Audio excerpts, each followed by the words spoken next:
Hey now, what is up everybody? My name is Mike Brown, aka ReviewKingMB, and I'm here to talk about and review Predator. Predator is a 1987 film that was directed by John McTiernan. And the plot is we meet Arnold Schwarzenegger as Dutch, him and along with a few other mercenary-like guys. They get called in to locate this group of soldiers who went dark. They're out in the middle of the jungle. We don't know what happened to them. So when they go out there, they find out that a good majority of them were skinned alive. So as they're trying to figure out what happened to them, who did this, they eventually realize that there is a predator out there. And I don't just mean any predator, any person, any hunter. No, I'm talking about an alien. A very skilled, highly trained alien that is set to take them out one by damn one. Now, what I think of Predator is, I love this movie. I do. I swear they just don't make action movies or horror movies, however you want to classify it, like this anymore. I love, first of all, these group of characters. Sure, nowadays people say that, oh, they're so macho, they're so manly men, and they think it's sort of goofy. But how can you not look at Arnold Schwarzenegger, especially in this movie? The first shot you get of him is smoking that cigar in the helicopter. He shows up, him and Carl Weathers with the infamous handshake. It's so iconic at this point, but it's so, like, that's just, I buy that character would greet somebody like that. I love the character for that, because he does have that personality and he is good to follow in that way. But also when he's on the field, when he is with his men, when he is in the jungle, he is very serious. He is very about the mission. He does want to locate these men. He does want to figure out what happened to them.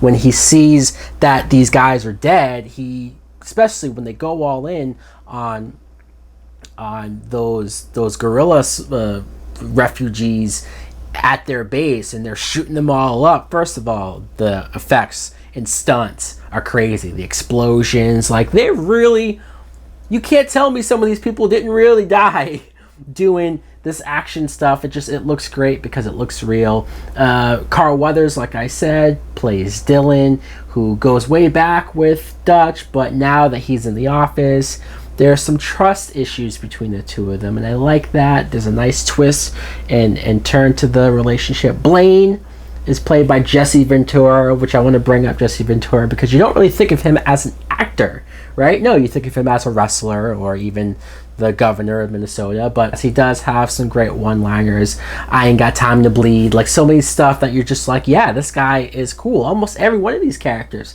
has their own personality, has their own thing about them that makes them distinctive, that makes them stand out. Even Shane Black, who's now a writer and director that most people will recognize by name, written movies like Lethal Weapon and The Nice Guys, and directed Iron Man 3 and Kiss Kiss Bang Bang. I mean, it goes on and on. But the fact that he is in this film, and to see him as Hawkins, who's trying to almost relate to these guys, trying to get in good with them, telling these jokes, these very vulgar jokes, and not everybody gets them. The one time he tells a joke to Billy, and Billy just starts overly laughing. And speaking of Billy, here's a guy that I thought came across as very cool and very like, yeah, sure, he's going to be a badass too. But then once he notices that something is wrong, once he's constantly looking out into the woods, looking up into the trees, and he knows, even though he can't see anything, he knows that something is out there, something is creepy. He knows it's not man. And to see a character like him, who according to the group, he's never been afraid of anything, to see him act like that puts a lot of weight onto what this predator is or could be. The film does such a good job of making you wait for the predator, to keep you waiting, to keep you guessing.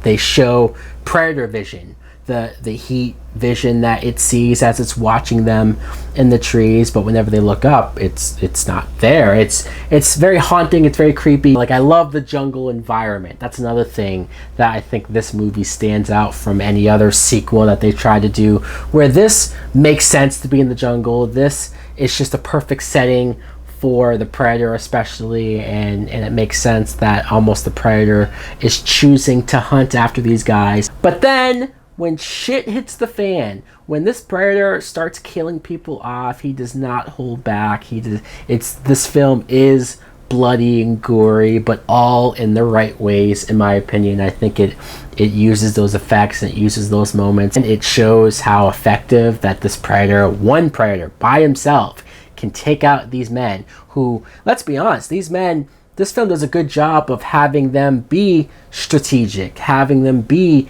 tactical, and even setting up booby traps and doing all of these things where, hey, they are smart, they are able to do what they can, but even that's still not enough.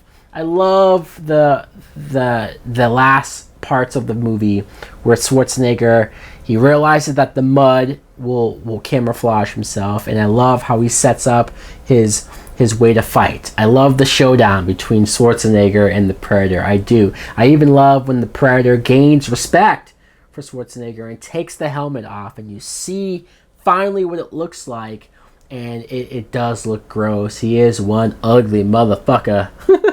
and it's just, so much of this movie works. So much of this movie I think still holds up. I think it knows what it's doing. It knows how to present characters that are believable, but also knows how to present this thing.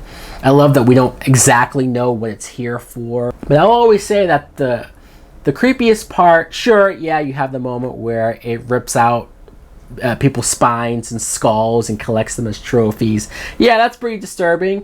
But for some reason, ever since I was a kid, the moment when Schwarzenegger has the Predator defeated, and the Predator almost knows this, sets off the bomb, and as it's going down, he starts laughing. He's mimicking Billy's laugh from earlier, and just for some reason, hearing the Predator laugh was one of the most messed up things about this film. It was the most haunting thing about the movie.